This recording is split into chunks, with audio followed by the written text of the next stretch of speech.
చేరువచ్చిన మీకందరికీ మన ప్రభువు మన రక్షకుడైన యేసుక్రీస్తు నామమున హృదయపూర్వకముగా నా యొక్క శుభాభివందనములు తెలియచేయుచున్నాను. ప్రియులారా, ప్రస్తుత కాలములోన ఈ నెలలోన మనమందరము కూడా ఒక పండుగలా జరుపుకుంటున్నటువంటి దినము ఏది? క్రిస్టమస్, క్రీస్తు పుట్టిన జన్మదినం. ఈ డిసెంబర్ నెల 25వ తారీఖు వచ్చింది అంటే క్రైస్తవులుగా మనమందరము కూడా కొత్త వస్త్రాలు కొనుక్కొని వేసుకోవటము, అలాగే ఇంటిని శుభ్రంగా అలంకరించుకోవటము, అలాగే పిండి వంటలు చేసుకోవటము, అలాగే మన ఇంటి చుట్టూ నక్షత్రాలు పెట్టడము అన్నది మనము చూస్తూ ఉంటాం ప్రియులారా. అలాగే యావత్తు క్రైస్తవ ప్రపంచమంతా కూడా ఈ నెలను చాలా ఘనంగా జరుపుకోవడం అన్నది మనం చూస్తుంటాము. అయితే క్రీస్తు పుట్టిన సందర్భముగా మనం ఎలాగైతే సంతోషము ఆనందపడుతున్నామో, జన్మదినం జరుపుకుంటున్నటువంటి లేదా క్రీస్తు వారు పుట్టినటువంటి దినమున యేసుక్రీస్తు వారు ఎలా ఉన్నారు అన్నది క్రైస్తవ ప్రపంచము అంతా కూడా మర్చిపోయింది ప్రియులారా. ఎందుకంటే పుట్టినరోజు ఎవరిది?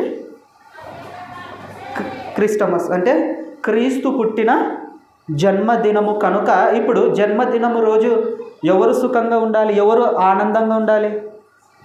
అంతేనా? మీ పిల్లలు ఉన్నారనుకోండి, మీ పిల్లలు జన్మదినం సందర్భంగా మీ పిల్లలు ఎలా ఉంటారు? సంతోషంగా ఆనందంగా ఉంటారు. అలాగే క్రీస్తు పుట్టిన జన్మదినము సందర్భముగా పరలోకంలో ఉన్నటువంటి యేసుక్రీస్తు ప్రభుల వారు ఆయన ఎలా ఉన్నాడు, ఆయన మన పట్ల ఎలాంటి మనసును కలిగి ఉన్నాడో అన్నది క్రైస్తవులుగా మనమందరము తెలుసుకోకపోవటము, గ్రహించకపోవటము చాలా బాధాకరమైన విషయం ప్రియులారా. ఎందుకంటే పరిశుద్ధ గ్రంథములోన దేవుడు ఎప్పుడు సంతోషిస్తాడంట?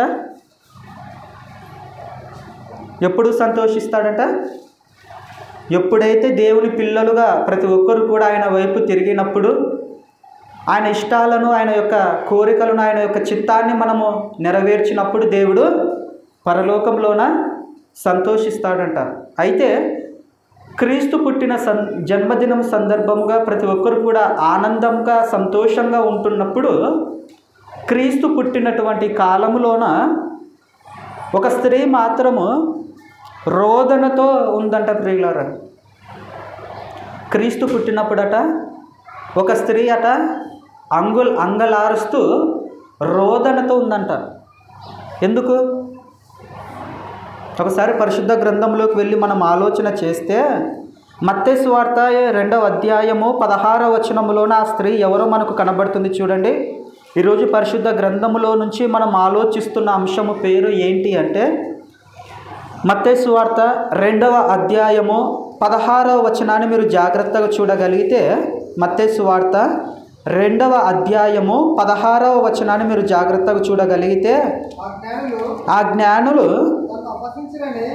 తన్ను అపహసించిరని హేరోదు గ్రహించి బహు ఆగ్రహము తెచ్చుకొని తాను జ్ఞానుల వలన వివరముగా తెలుసుకొనిన కాలమును బట్టి బెత్లెహేములోను దాని సకల ప్రాంతములలోను 2 సంవత్సరములు మొదలుకొని తక్కువ వయస్సు గల మగ పిల్లలనందరినీ వధించెను. అందువలన రామాలో అంగలార్పు వినబడెను, ఏడుపును మహారోదన ధ్వనియు కలిగెను. రాహేలు తన పిల్లల విషయమై ఏడ్చుచు వారు లేనందున ఓదార్పు పొందనొల్లక ఉండెను అని ప్రవక్త అయిన అని ప్రవక్త అయిన ఇర్మియా ద్వారా చెప్పబడిన వాక్యము నెరవేరెను అని వ్రాయబడింది ప్రియులారా. ఈ మత్తయి సువార్త 2వ అధ్యాయము 17వ వచనాన్ని మీరు జాగ్రత్తగా చదవగలిగితే చాలా సందర్భాల్లో చాలా ఎక్కువ సార్లు చదివినటువంటి సందర్భం ఇది. ఏంటి అనంటే రామాలో ఏమి వినబడిందంట? అంగలార్పు. అంగలార్పు అంటే అంగలార్పుకు మరొక పదము ఏడ్చుట, దుఃఖపడుట అనే అర్థము వస్తుంది ప్రియులారా.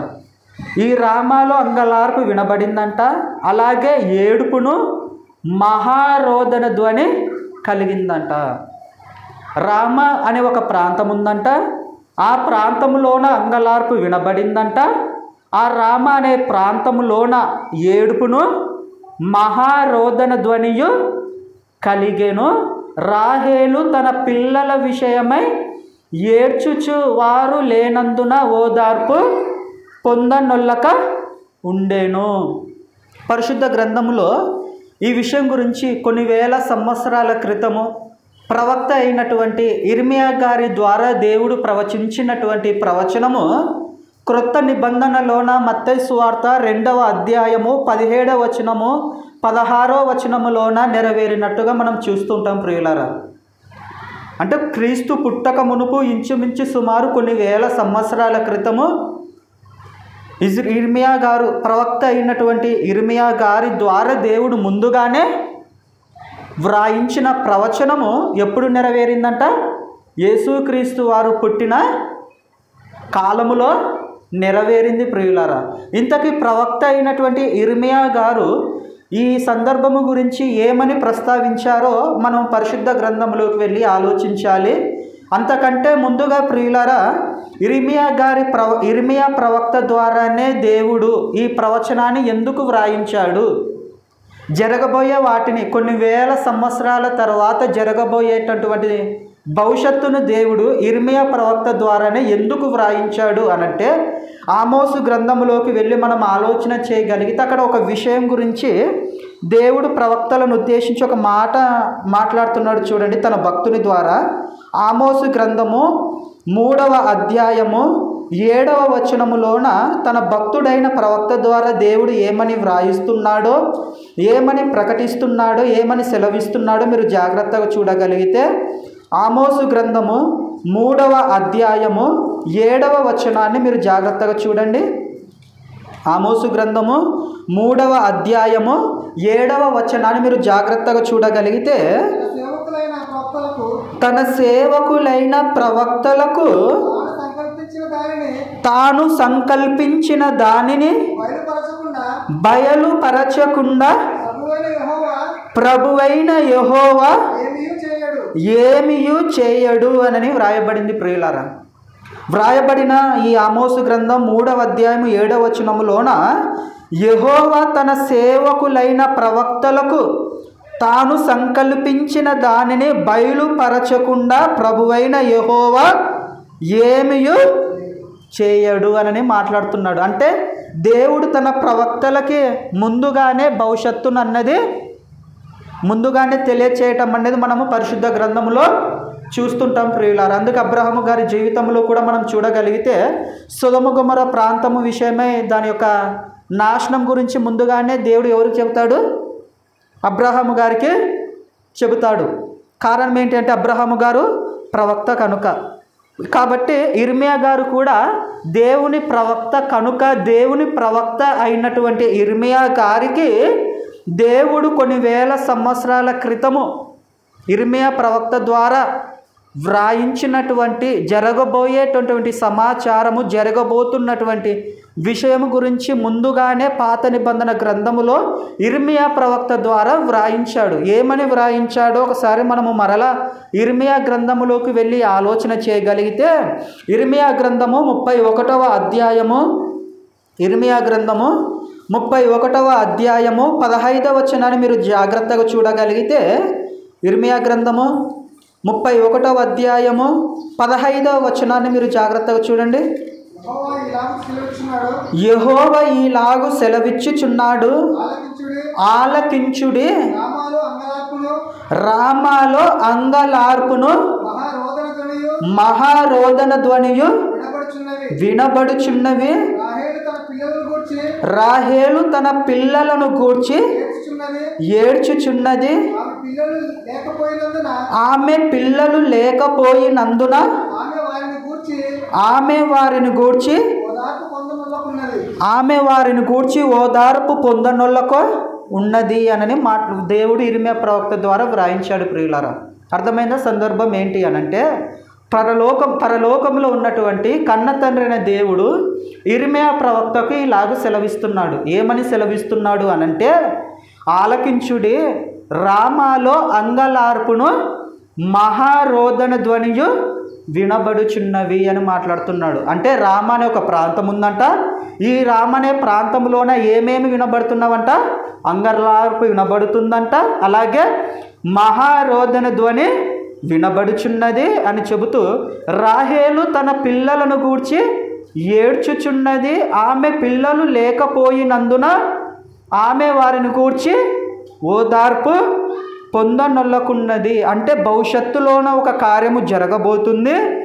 దేవుని పిల్లలైనటువంటి ఇశ్రాయేలీయులు చెరలో ఉన్నారు. ఈ ఇర్మియా గారు ఈ ప్రవచనము రాసే సమయానికి దేవుని పిల్లలు, దేవుని జనాంగమైనటువంటి ఇశ్రాయేలీలందరూ కూడా చెరలో ఉన్నారు. అలా చెరలో ఉన్నటువంటి ఇశ్రాయేలీయులు మరలా స్వదేశానికి మిగిలిన వారు రావాలి. అలా తిరిగి వచ్చేటప్పుడు మీకు రాజ్యము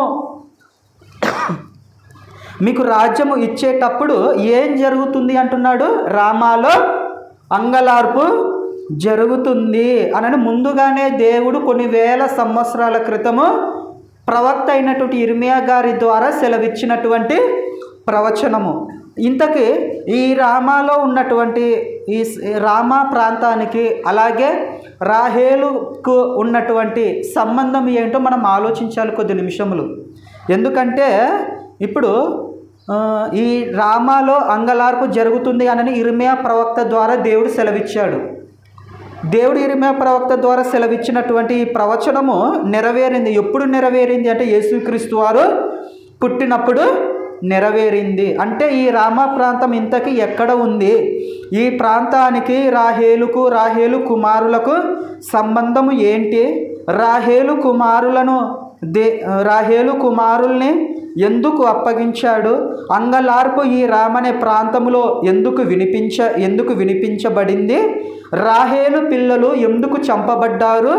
అలాగే రాహేలు నుంచి వచ్చినటువంటి యాకోబుకు అలాగే రాహేలుకు పుట్టినటువంటి కుమారులు ఎంతమంది?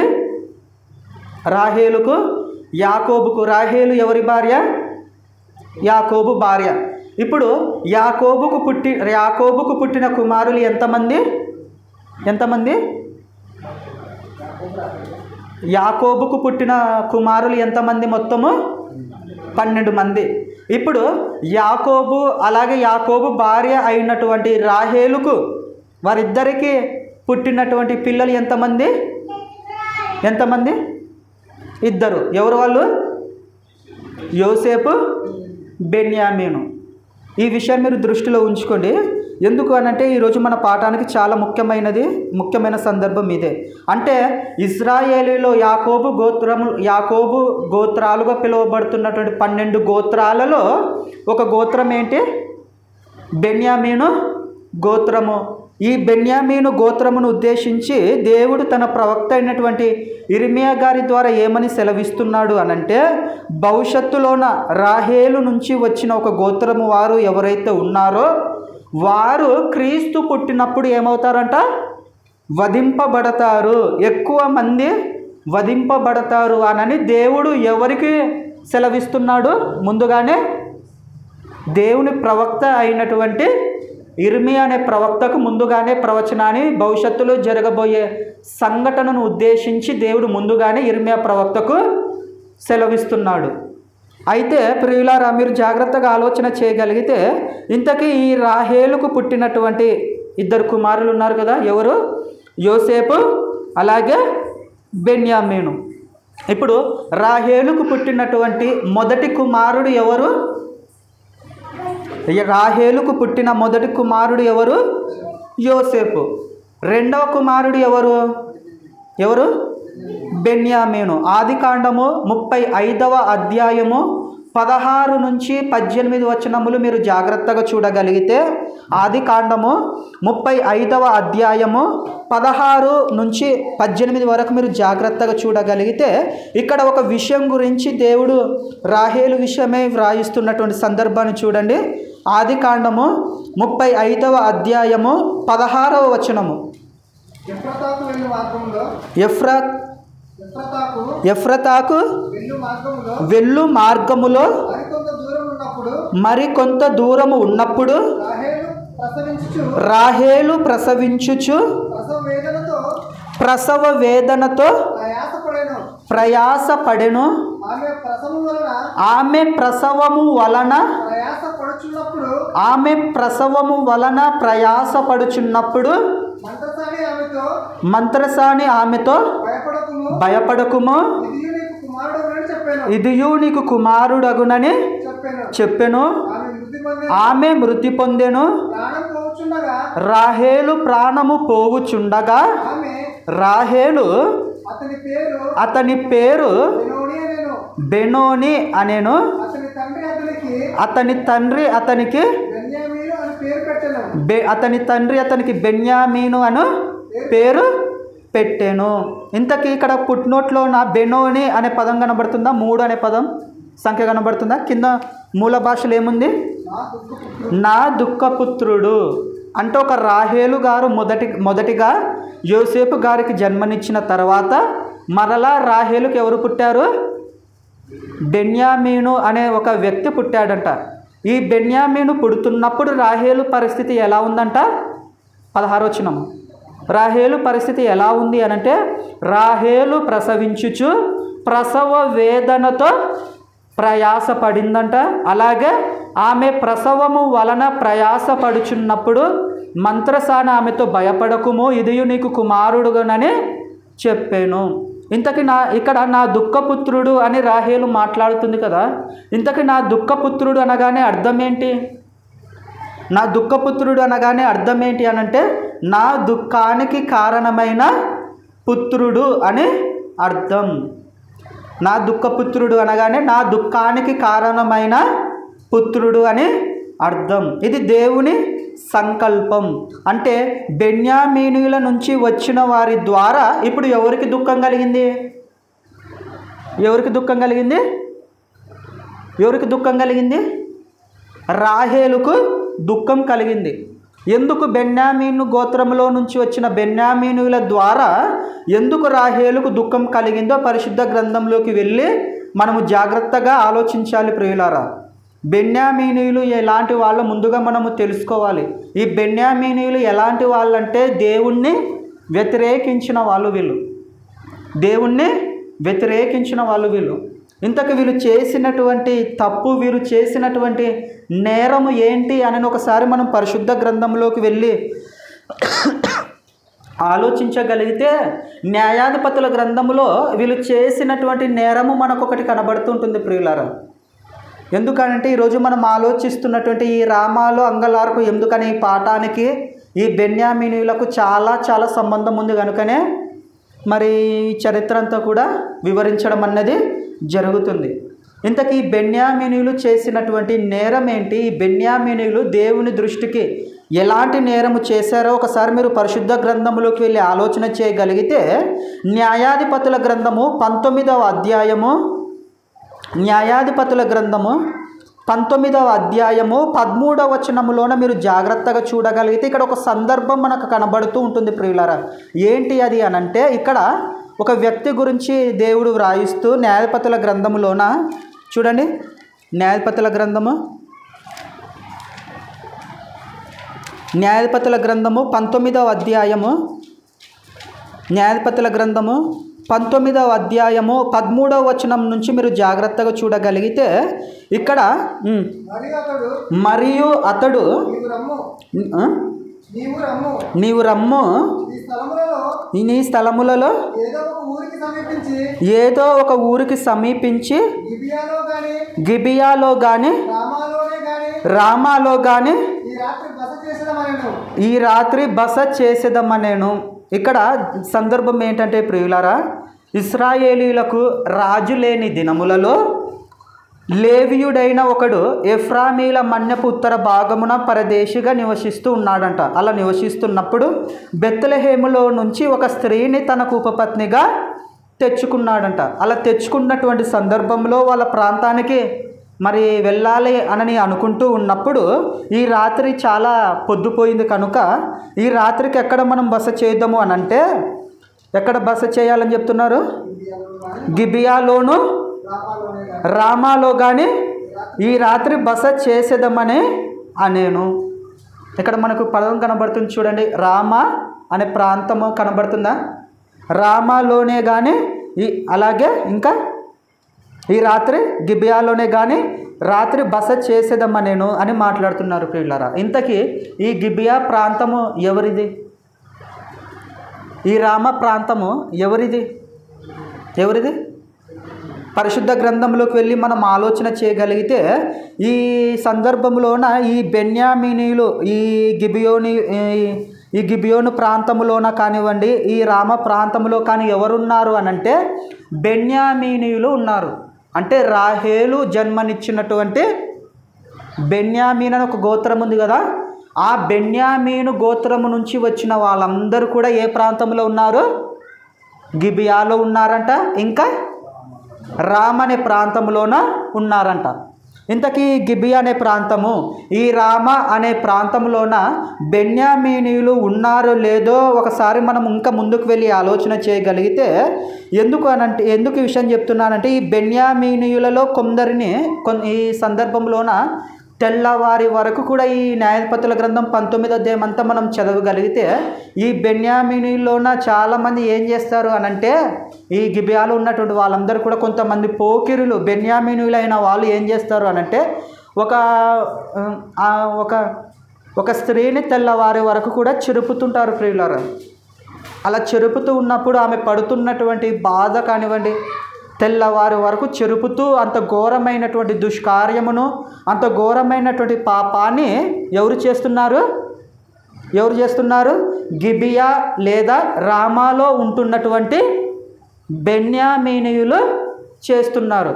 ఈ బెన్యామీనీయుల గురించి దేవుడు ఏమని వ్రాయించాడు ఇంకా ముందుకు వెళ్ళి ఆలోచన చేయగలిగితే, ఇంత దేవుని దృష్టికి ఇంత ఘోరమైనటువంటి పాపము చేసి కూడా వీళ్ళకి బాధ అనేది కలగడం లేదంట ప్రియులారా.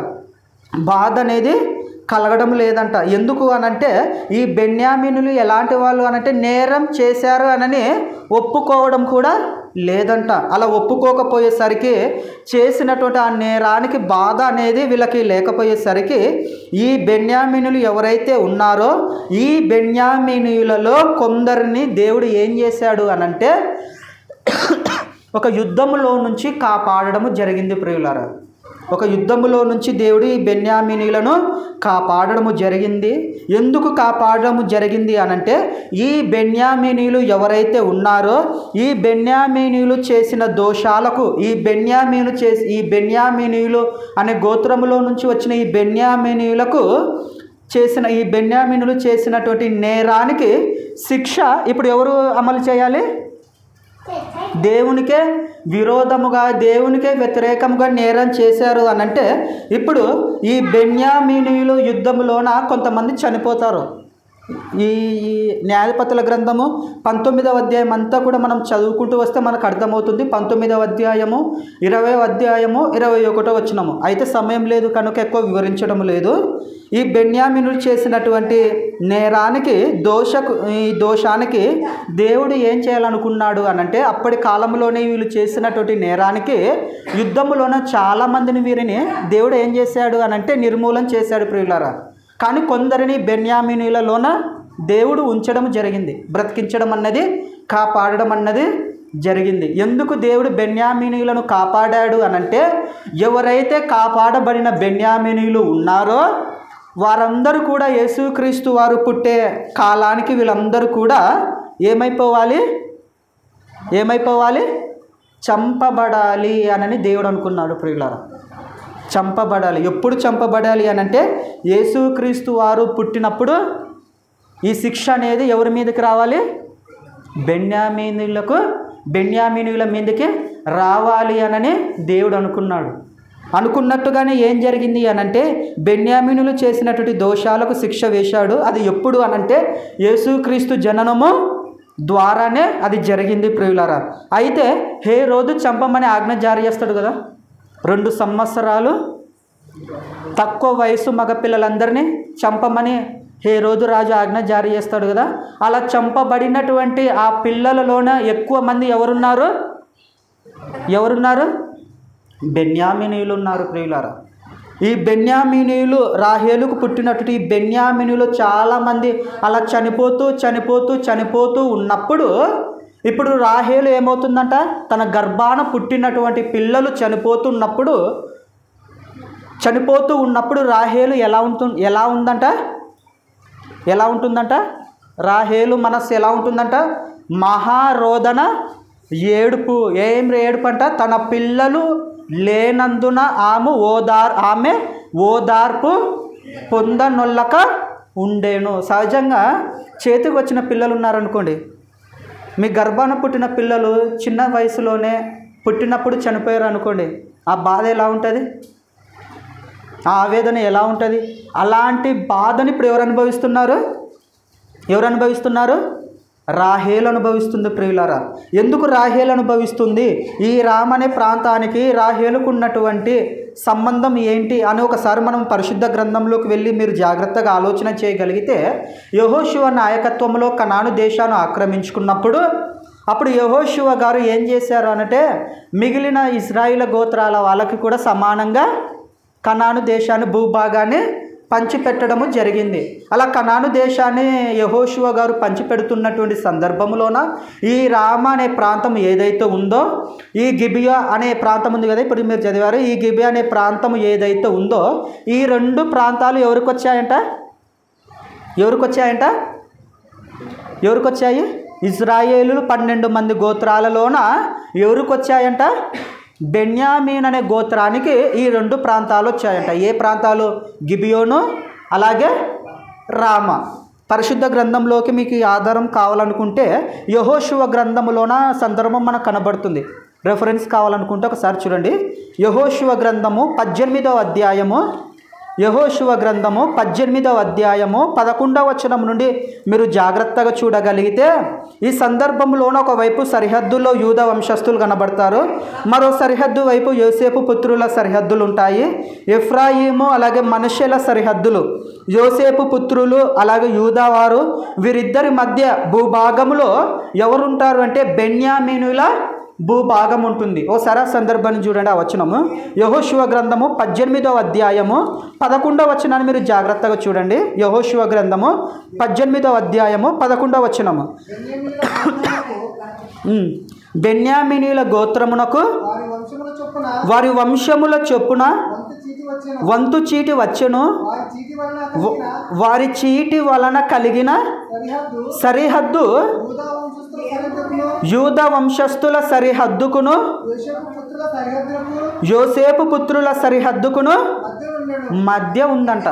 అర్థమైందా? ఇక్కడ ఈ సందర్భంలోన యెహోషువ కనాను దేశాన్ని ఆక్రమించుకున్నటువంటి కాలంలోన దేవుని పిల్లలైనటువంటి దేవుని జనాంగమైనటువంటి ఇశ్రాయేలుకు కనాను భూభాగాన్ని పంచిపెడుతూ స్వాస్థ్యముగా ఇస్తూ ఉన్నప్పుడు ఈ బెన్యామీనుల గోత్రానికట ఏ ప్రాంతం వచ్చిందో ఇదే యెహోషువ గ్రంథము 18వ అధ్యాయము 21వ వచనాన్ని ఒకసారి మీరు చూడండి.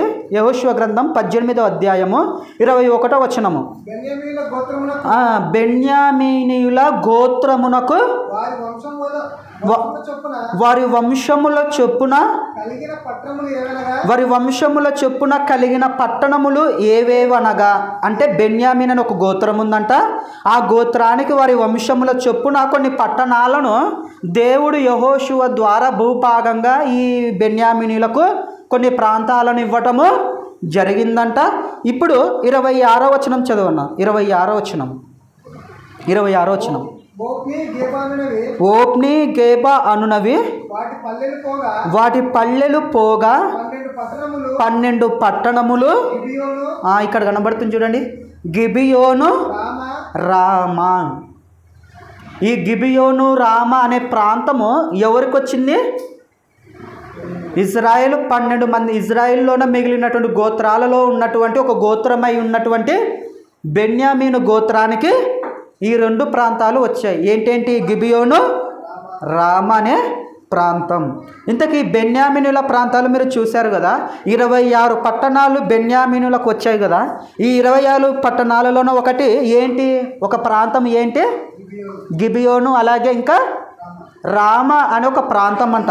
ఇప్పుడు ఈ గిబియోను అనే ప్రాంతంలోన, రామా అనే ప్రాంతంలోన ఎవరున్నారు? రాహేలుకు పుట్టినటువంటి బెన్యామీనీయులు ఉన్నారు. ఇప్పుడు ఇంకా ఈ విషయం మనకు బాగా అర్థం కావాలి అంటే ప్రకటన గ్రంథములోన చివరి పుస్తకమైనట్టు ప్రకటన గ్రంథములోన కొన్ని మ్యాపులు మనకు కనబడుతుంటాయి. మ్యాపులు మనకు కనబడుతుంటాయి. అందులోనే ఇశ్రాయేలీల పాలస్తీనా గోత్రపు తెలుపు పటము అనే ఒక పటం మనకు కనబడుతుంది. చూడండి, కనబడుతుందా? ఇశ్రాయేలు 12 గోత్రాలు వరుసగా ఉంటాయి కదా పేర్లు. అక్కడ యెరూషలేము పైన ఒక ప్రాంతంగా మనకు కనబడుతుంది. 12 అనే నెంబర్ ఉంటుంది చూడండి, ఉందా? యెరూషలేము పైన ఏముందంట? రామా అనే ప్రాంతం ఉందంట. అయితే ఈ పరిశుద్ధ గ్రంథంలోనే ఈ మ్యాపులు లేని వాళ్ళలో ఈ మ్యాపు మరి మీ చేతిలో ఉన్నటువంటి పరిశుద్ధ గ్రంథంలోనే ఒకవేళ ఈ మ్యాపు లేకపోతే కనాను విభజన అని ఒక మ్యాప్ ఉంటుంది మరొకటి, అది నా బైబిల్లో ఉంది. ఈ కనాను విభజన అనే ఒక మ్యాప్లోనట ఈ రామ్ అనే ప్రాంతం ఉండదు. బాగా మీనండి, కనాను విభజన అనే ప్రాంతంలోన ఈ పేరు రామ్ అనే పేరు ఉండదు. కానీ ఏం పేరు ఉంటుంది అని అంటే బెన్యామీన్ అనే పేరు ఉంటుంది. అక్కడే సేమ్ ఆ యెరూషలేం దగ్గరనే ఏముంటుంది అని అంటే ఈ కనాను విభజన అనే మ్యాప్లోన బెన్యామీను అనే హాయి కింద బెన్యామీను అని ఉంటుంది ప్రియులారా, కనాను విభజన అనే మ్యాప్లోన. అయితే ఇశ్రాయేలు పాలస్తీనా గోత్రపు తెలుగు ఆ పటములోనైతే క్లారిటీగా ఉంటుంది, రామ్ అనే ప్రాంతము పేరుతో ఉంటుంది. కానీ కనాను విభజన అనే మ్యాప్లోనైతే బెన్యామీను అనే పేరుతో ఈ ఊరు మనకు కనబడుతూ ఉంటుంది ప్రియులారా. అంటే ఈ పిల్లలు పుట్టక మునుపే రాహేలు మనసప్పటికే దేవునికి విరోధముగా ఉంది. రాహేలుకు ఇంకా పిల్లలు పుట్టక మునుపే దేవునికి రాహేలు మనసు ఎలా ఉందంట? దేవునికి విరోధముగా ఉందంట ప్రియులారా. ఎంత విరోధముగా ఉంది అనంటే తన భర్త అయినటువంటి యాకోబుతో రాహేలు ఏమని మాట్లాడుతుందో తెలుసా? నాకు గర్భఫలం ఇవ్వకపోతే నేను ఏమైపోతానట? ఏమంటుంది? గర్భఫలము నాకు ఇవ్వకపోతే నేను చచ్చెదను అని మాట్లాడుతుంది. ఆదికాండము 30వ అధ్యాయం చూడండి. ఆదికాండము 30వ అధ్యాయము 12వ వచనము. ఆదికాండము 30వ అధ్యాయము 12వ వచనములోన మొదటి వచనములోన రాహేలు ఏం మాట్లాడుతుందో చూడండి. 2వ వచనము మొదటి వచనం నుండి చూద్దాం. రాహేలు తాను యాకోబునకు పిల్లలు కనకపోవుట చూచి తన అక్క యందు అసూయపడి యాకోబుతో అంటుంది రాహేలు, నాకు గర్భఫలము నిమ్ము లేని ఎడల నేను చచ్చెదను అని అంటుంది. చూడండి ప్రియులారా, దేవుని భక్తుడైన యాకోబు భార్య నోటి నుంచి వస్తున్న మాట ఏంటి అంటే నాకు గర్భఫలం ఇవ్వకపోతే నేను చనిపోతాను అని అంటుంది. దేవుని దృష్టిలోన చనిపోతాను అని ఒక మనిషి నోటి నుంచి వచ్చిందనుకోండి, దేవునికి చాలా చాలా బాధ కలుగుతుంది. చాలా బాధ కలుగుతుంది. ఎందుకో తెలుసా? ప్రతి మానవుని పట్ల, ప్రతి మనిషిని పట్ల దేవునికి ఒక సంకల్పం, ఒక ప్రణాళిక అనేది ఉంటుంది ప్రియులారా. అంతెందుకు సహజంగా మనము రైల్వే స్టేషన్లకు కానీ వేరే ప్రాంతాలకు మనం వెళ్తూ ఉన్నప్పుడు రైల్వే స్టేషన్కి వెళ్తున్నప్పుడు అక్కడ చాలా దూరంలోనే కొంతమంది స్త్రీలు ప్రేమించి మోసపోయిన వాళ్ళు ఉంటారు కదా. వాళ్ళు చనిపోతూ ఉంటున్నప్పుడు, చనిపోవడానికి ఆ రైలు కింద పడాలని వెళ్తూ ఉన్నప్పుడు పోలీసులు ఏం చేస్తారు? వాళ్ళని ఏం చేస్తారు? తీసుకొని వెళ్ళి ఏం చేస్తారు? జైల్లో వేస్తారు. ఎందుకు? ప్రాణాలు తీసుకోవడము ఈ లోకానికే నేరంగా అనిపిస్తే పరలోకంలో ఉన్నటువంటి కన్న తండ్రి అయిన దేవునికి మనకు ప్రాణమిచ్చి, మనకు జీవాన్నిచ్చి, మనకి బ్రతుకునిచ్చి, మనకు ఈ ఆయుష్నిచ్చి, మనల్ని ఇంకా బ్రతికిస్తూ పోషిస్తూ నడిపిస్తున్నటువంటి దేవుని పిల్లలుగా మన నోటి నుంచి చనిపోతాననే పదం వచ్చిందనుకొని దేవుని దృష్టిలో అది ఇంకెంత నేరమో ఒకసారి మీరు ఆలోచించండి ప్రియులారా. ఆలోచించండి. ఎప్పుడైతే ఈ మాట అనిందో రాహేలు జీవితంలోనే ఏం జరిగిందో తెలుసా? ముందుకెళ్ళి ఆలోచన చేద్దాం. ముందుకే ప్రసంగి గ్రంథంలో కూడా 7వ అధ్యాయం 17వ వచనంలో కూడా దేవుడు ఏమని మాట్లాడతాడో తెలుసా? నీ కాలమునకు ముందుగా నీవేళ చనిపోదు అంటాడు. ఎందుకంటే నీకు ప్రాణం ఇచ్చింది నీకు ప్రాణం ఇచ్చింది దేవుడే కనుక తిరిగి ప్రాణం తీసివేయవలసినది కూడా ఎవరు? దేవుడే. ఎందుకంటే మనమే మన సొత్తు కానప్పుడు ఇప్పుడు రాహేలు ఏమంటుంది? నాకు గర్భఫలం ఇమ్ము, లేని ఎడల నేను చనిపోతా అని మాట్లాడుతుంది. అంటే బెన్యామీనీయులు చేసినటువంటి న్యాయాధిపతుల గ్రంథము 19వ అధ్యాయంలో బెన్యామీనులు చేసినటువంటి ఆ నేరమును బట్టి శిక్ష ఇప్పుడు యేసుక్రీస్తు వారి కాలములో యేసుక్రీస్తు వారు పుట్టే సమయానికి ఈ రామ అనే ప్రాంతంలో ఎవరైతే బెన్యామీనీయులు ఉన్నారో వీళ్ళందరూ కూడా ఏమైపోవాలన్నమాట? ఇప్పుడు యేసుక్రీస్తు పుట్టుకతో యేసుక్రీస్తు జననముతో హేరోదు రాజు చేతిలో వీళ్ళందరూ కూడా చంపబడాలి. అందుకనే ఇలా చంపబడుతున్నప్పుడు రాహేలట తన పిల్లలు లేకపోవటము వలన ఓదార్పును ఓదార్చే వాళ్ళు కూడా సహజంగా పిల్లలు చనిపోయారు అనుకోండి, ఆ వేదన, ఆ దుఃఖము, ఆ బాధ ఎలా ఉంటుందో ఒక తల్లికి తండ్రికి కానీ అప్పుడు ఓదార్చడానికి ఎవరు లేరనుకోండి, ఎలా ఉంటుంది? ఆలోచించండి ప్రియులారా. సహజంగా ఒక తల్లికి 2 కొడుకులు పుడితే 2 కొడుకుల్లోనూ ఒక కొడుకు చనిపోతేనే చాలా ఆవేదనకు గురవుతుంది. ఒక కొడుకు ఉన్నాడు కదా, సరిపెట్టుకోవచ్చు కదా. అలాంటి ఈ రామ ప్రాంతంలోన అలాగే బెన్యామీను ప్రాంతం, ఈ గిబియోను ప్రాంతంలో ఉన్నటువంటి బెన్యామీనులు అందరూ కూడా యేసుక్రీస్తు జననముతో వీళ్ళందరూ ఏమైపోయారు? హేరోదు రాజు చేత చంపబడ్డారు. అయితే ఈ రామాల అంగలార్పు ఎందుకు జరిగిందో తెలుసా ప్రియులారా? న్యాయాధిపతుల గ్రంథం 19వ అధ్యాయంలోన దేవుని పిల్లలు 12 గోత్రాల్లోని ఒక గోత్రమైనటువంటి బెన్యామీనీయులు గోత్రము వాళ్ళు చేసినటువంటి ఈ నేరానికి శిక్ష ఎప్పుడు ఆరంభమైంది? అంటే ఆ నేరం చేసిన తర్వాత కూడా ఆ యుద్ధంలోనే చనిపోతారు. దేవుడు వాళ్ళని బెన్యామీనులను సగం మందిని నిర్మూలన చేస్తారు. ఇశ్రాయేలు తమ సహోదరులే చంపేస్తారు బెన్యామీనుల్ని. అందులోన కాపాడబడిన వాళ్ళు కొంతమంది ఉంటారు కదా, ఆ కాపాడబడిన వాళ్ళు మిగిలినటువంటి ఆ శేషము ఎవరైతే ఉన్నారో బెన్యామీనీయులు, ఆ మిగిలినటువంటి ఆ శేషంలో ఉన్నటువంటి ఆ బెన్యామీనీయులు యేసుక్రీస్తు జననముతో వాళ్ళందరూ కూడా చనిపోవాలి అని దేవుడు నిర్ణయించుకున్నాడు ప్రియులారా. ఇది దేవుని సంకల్పం, దేవుని ప్రణాళిక.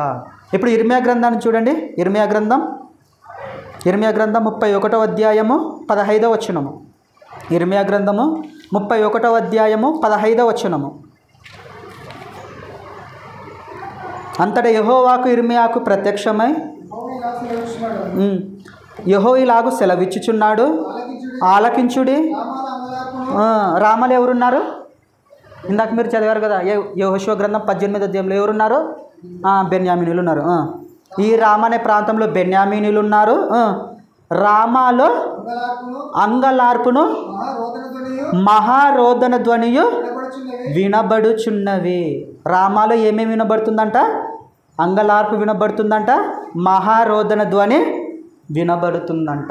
ఒకవేళ రాహేలుకు పుట్టినటువంటి 2 కుమారులు ఉన్నారు కదా, ఎవరు? యోసేపు అలాగే బెన్యామీనీయులు. ఒకవేళ యోసేపు గోత్రములో నుంచి యోసేపుకు పుట్టిన కుమారులు ఏమైనా చంపబడ్డారా అని మనం అనుకుంటే, ఈ గిబియోనులో ఈ రామలో ఎవరున్నారని చదివాం మనం యెహోషువ గ్రంథంలో? బెన్యామీనీయులు. అంటే ఇప్పుడు యేసుక్రీస్తు జననముతో ఈ రామాల్లో చంపబడిన వాళ్ళు ఎవరై ఉండాలి? అంతేనా? ఎందుకు రామలంగలార్పు వినబడిందంట? ఆ రామలంగలార్పు ఎందుకు వినబడిందంటే, ఆ రామ అనే ప్రాంతంలోనే ఎవరు నివసిస్తున్నారు?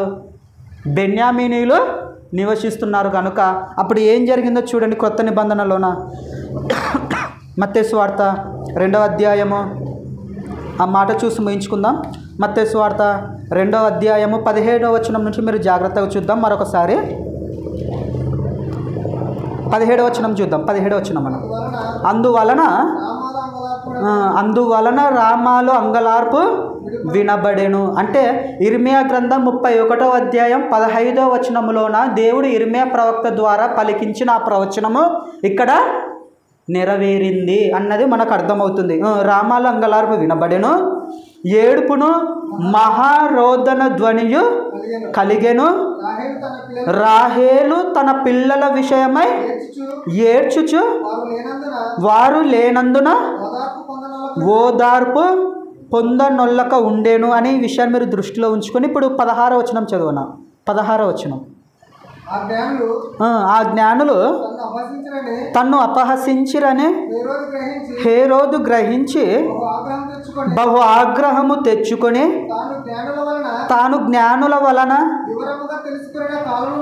వివరముగా తెలుసుకొనిన కాలమును బట్టి బెత్లెహేములోను దాని సకల ప్రాంతములలోను 2 సంవత్సరములు మొదలుకొని తక్కువ వయసు గల మగ పిల్లలనందరినీ వధించెను. అలా వధింపబడిన పిల్లలలో ఎవరున్నారు? రాహేలుకు పుట్టిన బెన్యామీనీయులు. ఈ బెత్లెహేము రామాకు దగ్గరగా ఉంటుంది మీరు మ్యాప్లో చూస్తే. అంటే ఇప్పుడు ఇర్మియా గ్రంథం 31వ అధ్యాయము 15-17 వచనాల ప్రకారంగా రాహేలు ఏమైపోతుందంట? పిల్లలు లేకపోవడం వలన, పిల్లలు చంపబడడం వలన మహారోదన ఏడుపు కలుగుతుందంట రాహేలుకు. అంటే శరీరంగా బాధపడినా కూడా ఆత్మీయంగా రాహేలు ఏం చేయాలి? ఆనందించండి. శరీరంగా మీరు బాధపడినా కూడా ఆత్మీయంగా ఆనందించాలి. ఎందుకంటే ప్రభువు నందు మృతి పొందిన వాళ్ళు ఏమవుతారు? ధన్యులు. యేసు ప్రభు కొరకు ఎంతోమంది భక్తులైన వాళ్ళు తమ ప్రాణాలను అర్పించిన ఎంతోమందిని మనం చూస్తుంటాం ప్రియులారా. చరిత్రలో కానివ్వండి, పరిశుద్ధ గ్రంథంలో కానివ్వండి. ఇప్పుడు క్రొత్త నిబంధనకు వచ్చేసరికి మనము కూడా ఎలా ఆనందించమంటున్నాడు? మనల్ని కూడా ఒక కొత్త క్రీస్తు పుట్టాడు అని కొత్త బట్టలు వేసుకోమని, సంతోషంగా ఉండండి, అలాగే పిండి వంటలు చేసుకోండి, ఇంటిని శుభ్రంగా చేయండి, పెయింటింగ్ కొట్టండి ఇంటికి అని చెప్పాడా దేవుడు? ఏం చెప్పాడు మళ్ళీ? ఎందుకంటే యేసుక్రీస్తు జన్మదినం కనుక ఇప్పుడు యేసుక్రీస్తు మాటల్లోనే చూద్దాం. మేము ఎలా ఆనందించాలి ప్రభువా? నీ జన్మదినము డిసెంబర్ 25వ తేదీ కదా. మరి యావత్తు ప్రపంచమంతా, యావత్తు ప్రపంచ క్రైస్తవ సమాజం అంతా కూడా చాలా సంతోషంగా ఆనందంగా తింటూ తాగుతూ ఎంజాయ్ చేస్తుంటారు కదా. కానీ లోకంలో ఆనందించే ఆనందాన్ని మేము కోరుకోవటం లేదు. మమ్మల్ని ఎలా ఆనందించమంటావు ప్రభువా అని మనం యేసుక్రీస్తుని అడిగితే యేసుక్రీస్తు సెలవిస్తున్నాడు ప్రియులారా కొండ మీద ప్రసంగంలో. మత్తయి సువార్త 5వ అధ్యాయము 11వ వచనములోన మనము ఎలా ఆనందించమంటున్నాడో మనలను యేసుక్రీస్తు వారు చెబుతున్నాడు చూడండి. నా నిమిత్తము జనులు మిమ్మును నిందించి హింసించి మీ మీద అబద్ధముగా చెడ్డ మాటలెల్లా పలుకున్నప్పుడు మీరు ధన్యులు. ఎప్పుడు సంతోషించాలంట? నా నిమిత్తము లోకములో ఉన్న మనుషులు మిమ్మును నిందించినప్పుడు, తర్వాత మిమ్మల్ని హింసించినప్పుడు, తర్వాత మీ మీద అబద్ధముగా చెడ్డ మాటలెల్లా పలుకున్నప్పుడు మీరు ధన్యులు. ఏంటా ధన్యులు? అప్పుడు మీరు ఏం చేయాలట? సంతోషించి ఆనందించుడి. ఎందుకు సంతోషించి ఆనందించాలి అనంటే పరలోకమందు మీ ఫలము అధికమవుతుంది. పరలోకంలో మీ ఫలము అధికం కావాలి అనంటే భూమి మీద మీరు ప్రభువు కొరకు, భూమి మీద దేవుడు మనకు నిర్ణయించిన ఆయుష్ కాలంలో మనం ప్రభువు పనిలో, సువార్త నిమిత్తములు, అలాగే ఆయన కార్యక్రమాలలో మనము ముందుకు కొనసాగుతూ ఉన్నప్పుడు, లోకంలో ఉన్న మనుషులు మనలను ద్వేషిస్తున్నప్పుడు, మనలను నిందిస్తున్నప్పుడు, మన గురించి చెడ్డ మాటలెల్లా పలుకున్నప్పుడు, అప్పుడు మనం ఏం చేయాలంట? సంతోషించి ఆనందించమంటున్నాడు. మరి పరిశుద్ధ గ్రంథములో ఏ సంఘమైన ప్రభువునందు ఆనందించిన సంఘం ఉందా? ఒక సంఘం మనకు కనబడుతుంటుంది ప్రియులారా. ఏంటా సంఘం? ఫిలిప్పీలకు రాసిన పత్రిక 4వ అధ్యాయము 4వ వచనము. ఫిలిప్పీలకు రాసిన పత్రిక 4వ అధ్యాయము 4వ వచనము చివరికి మాట చూసి ముగించుకుందాం. ఎల్లప్పుడూ ఇక్కడ చెప్తున్నాడు చూడండి, భక్తుని ద్వారా దేవుడు ఎల్లప్పుడూ ప్రభువునందు ఆనందించుడి, మరలా చెప్పుదును ఆనందించుడి. పండుగ అనగానే అందము అని మనం అనుకుంటే, కానీ దేవుడు ఒక సరికొత్త నిర్వచనాన్ని చెప్తున్నాడు చూడండి. ఎలా ఆనందించాలంట? ప్రభువు నందు ఉండి ఆనందించాలి. ఎలా ఆనందించాలి? ప్రభువు నందు ఉండి ఎల్లప్పుడూ ఆనందించాలి. అందుకే కీర్తన గ్రంథంలో కూడా ఉంటుంది, యెహోవా ధర్మశాస్త్రమును దివారాత్రము దానిని ధ్యానించువాడు ధన్యుడు. అంటే దేవుని ధర్మశాస్త్రాన్ని దివారాత్రము ఎలా చదవాలంట? ఆనందిస్తూ చదవాలి. ఇలాంటి ఆనందము, ఇలాంటి సంతోషకరమైనటువంటి పండుగను మనమందరము చేయాలని యేసు ప్రభువు కోరుకున్నాడు ప్రియులారా. కానీ ప్రస్తుతము క్రైస్తవ సమాజంలోన క్రిస్టమస్ పండుగ వచ్చిందనుకోండి, ఎప్పుడు జరగలేని పాపం, ఏ రోజు జరగని పాపం ఎక్కువగా ఆ రోజు జరుగుతుంటుంది. ఎందుకు తెలుసా అండి? తింటూ త్రాగుతూ అలాగే దేవాలయాలకు వెళ్ళిన వాళ్ళు కూడా చాలామంది కనబడుతుంటారు. మీరు చూడండి. అలాగే చాలామంది తప్పు చేసి పండుగ చేసుకోవాలని డబ్బు కొరకు దేవుని నిబంధనను, దేవుని చట్టాన్ని కూడా అతిక్రమించి పాపం చేసిన వాళ్ళు కూడా మనకు కనబడుతుంటారు. దేవుడు పాపం చేసి పండుగ చేసుకోమన్నాడా? లేదంటే ఆయన యందు ఉండి ఆయన కొరకు శ్రమలను అనుభవిస్తూ ఎల్లప్పుడూ ఆనందించమన్నాడా? దేవుడు ఇష్టపడే పండుగ, దేవుడు సంతోషించే పండుగ, దేవుడిని ఆనందపరిచే పండుగ క్రిస్టమస్. ఎప్పుడు దేవుని పని నిమిత్తము, సువార్త నిమిత్తము మనుషుల చేత మనము ద్వేషింపబడుతూ, నిందింపబడుతూ, మనము అవమానింపబడుతూ ఉన్నప్పుడే అదే ఒక క్రైస్తవునికి నిజమైన పండుగ. ఆ పండుగ ఎలా జరుపుకోవాలంట? సంతోషముగా జరుపుకోవాలి. పరలోకంలో మీ ఫలము అధికమవుతుంది ప్రియులారా, ఎక్కువ అవుతుంది, ఎక్కువ ప్రతిఫలం మనకు వస్తుంది. కనుక అందుకని యేసుక్రీస్తు వారు కూడా అన్నారు, ఏంటి? లోకం నన్ను ద్వేషించిన ఎడల నా కొరకు బ్రతుకుతున్న మిమ్మల్ని కూడా ప్రేమిస్తుందా? ద్వేషిస్తుంది. అలా ద్వేషింపబడిన వారే దేవుని యొద్దకు, దేవుని రాజ్యానికి వెళ్తారు. అలా లూకాసు వార్తలు కూడా అదే మాట చెప్తాడు. చివరికి మాట చూసి ముగించుకుందాం. లూకాసు వార్త 6వ అధ్యాయము 21వ వచనం. లూకాసు వార్త 6వ అధ్యాయము 21వ వచనం. ఇదే విషయాన్ని చెప్తున్నాడు చూడండి. మత్తయి సువార్తలో చెప్పిన అదే సందర్భాన్ని ఇక్కడ చెప్తున్నాడు లూకా గారి ద్వారా యేసుక్రీస్తు వారు. ఇప్పుడు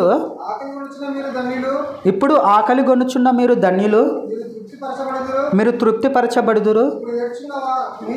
ఇప్పుడు ఏడ్చుచున్న మీరు ధన్యులు. అంతే కదండి. దేవుని పని నిమిత్తము, స్వార్థ నిమిత్తం మనం వాక్యాన్ని ప్రకటించడానికి వెళ్తున్నప్పుడు, మనుషులు మనం ద్వేషిస్తున్నప్పుడు, మన గురించి చెడుగా మాట్లాడుతున్నప్పుడు, మనల్ని అవమానిస్తున్నప్పుడు మనకు ఏడుపు అనేది వస్తుంది కదా. ఇప్పుడు ఏడుస్తున్న మీరు ఏమవుతారంట? నవ్వుదురు. ఒకనొక రోజున నవ్వే రోజులు మీకున్నాయి. మనుష్య కుమారుని నిమిత్తం అంటే యేసుక్రీస్తు ప్రభువు నిమిత్తము మనుషులు మిమ్మల్ని ద్వేషించి, వెలివేసి, నిందించి, మీ పేరు చెడ్డదని కొట్టివేయునప్పుడు మీరు ధన్యులు. ఆ దినమందు, ఏ దినమందు? క్రిస్టమస్ 25వ తేదీన. మరి ఎప్పుడంట? ఆ దినమందు. ఏ దినమందు?